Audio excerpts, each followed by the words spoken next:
Numéro en France et aussi en Belgique, il faut bien y revenir une fois de temps en temps, c'est l'album 2 de Céline. Le mois dernier, Radiohead était au Spectrum pour un deuxième concert en 95. Finalement, j'ai eu le plaisir d'y voir. Non seulement j'ai trouvé le spectacle très bon, mais j'ai trouvé Thom York très intéressant parce que je l'ai rencontré. Il me parle de ses goûts musicaux.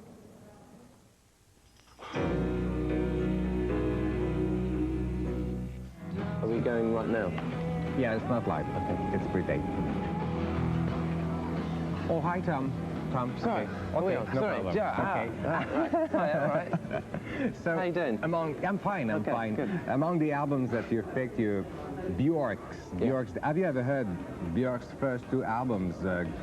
She recorded a jazz album, which I've never heard in my life, and an album for children. Yeah. Really? At 12, she recorded an album for children, and Gling Glue, I think it's called, when she was like 16 or 8, maybe during Sugar Cubes. Never heard that? Wow. Oh, wow. You have to check. You live in England. I'm sure you can find the imports. I'm very envious. I mean, at the age of 12, I wish someone had given me a tape recorder and asked me to make an album. I would have known nothing better in the whole world. What do you like about Bjork? I think simply because I just think she's really inspiring. I mean, she is the only pop artist I think at the moment for me I find inspiring. Really? Yeah. I mean, her and Michael Stipe still an REM, and that's really it. Other than that, it's sort of people that aren't necessarily involved in white commercial rock. Yeah. What you admire in her is her creativity. Her voice. Her voice is totally unique too. Creativity and the fact that she's been doing it so long and gets better and better. And there's not many people that do that, I don't think. And she's one of them. That's it really. She said hello to me last week. You personally know Yorke? No, I don't. No? She said we did some TV show together, and she said hello to me. And so she loves you too. No, she just said hello, but she was, she's being civil. She's being nice. Anyway, yes, but I wouldn't know what to say to her anyway. I didn't say anything. And particularly that debut album, man. Well, particularly that because it was, I mean, it's, I really like Post as well, but it's a bit, it's a bit here and there, which I think is fine. I don't, but as an album that I'd put on and turn up really loud in my house and put up shelves, it would be debut.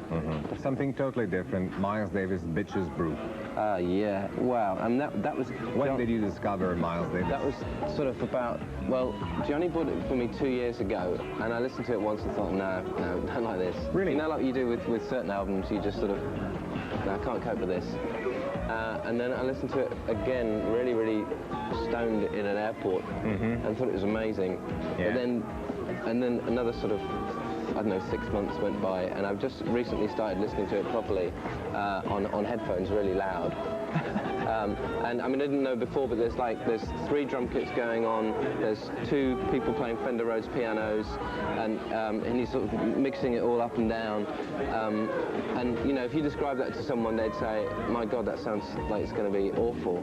But there's something about it that personally, at the moment, that's the most inspiring record I have. I can just put that on and I'm just buzzing for the whole day. Have you bought other Miles Davis recordings?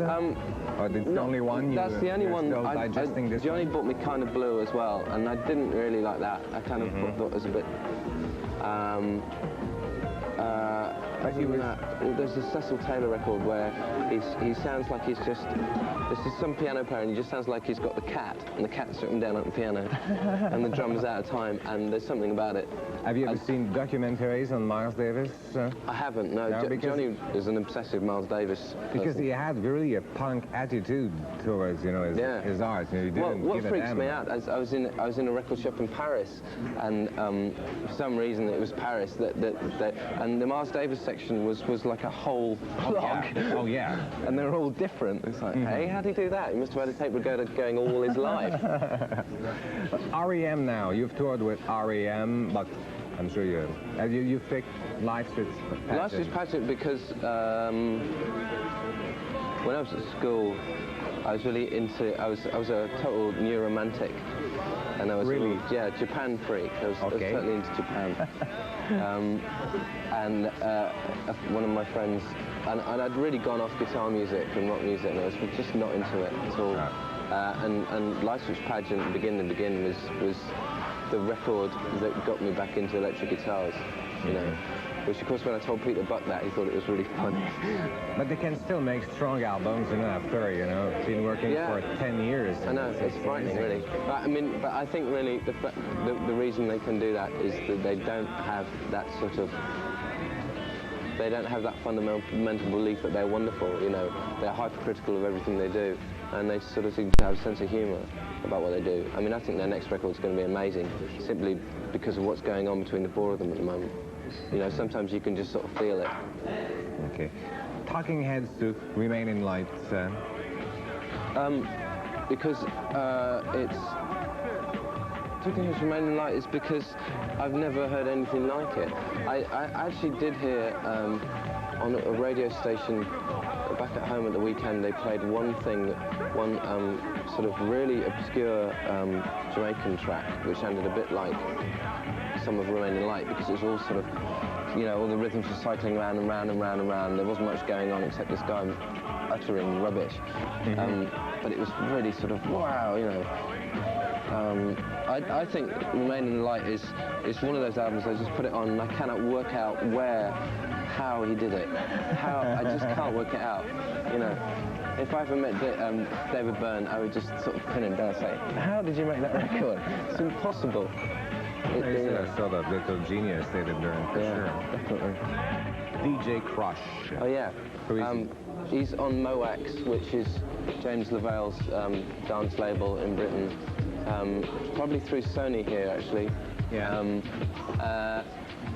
DJ Crush, I think he's Japanese. I don't know anything about him. You know nothing about him, no? I bought his first album called Turntableized because I like the cover, which was done by 3D from Massive Attack. Okay. And I've just bought the new one, which is Meiso, M-E-I-S-O. Yeah. And it's just more DJ Crush. It's really, really brilliant. And he's got people singing and rapping on it this time. The first one was instrumental. But he's just basically doing drum breaks, and he's basically just using turntables and virtually nothing else. And I just admire it. He's just really, really good at what he does. They're the best sort of drum breaks I've heard in a long time. And that's what you discovered, essentially, DJ Crush. Yeah. Okay. Thanks for stopping at the Cimetie of the city, Thom.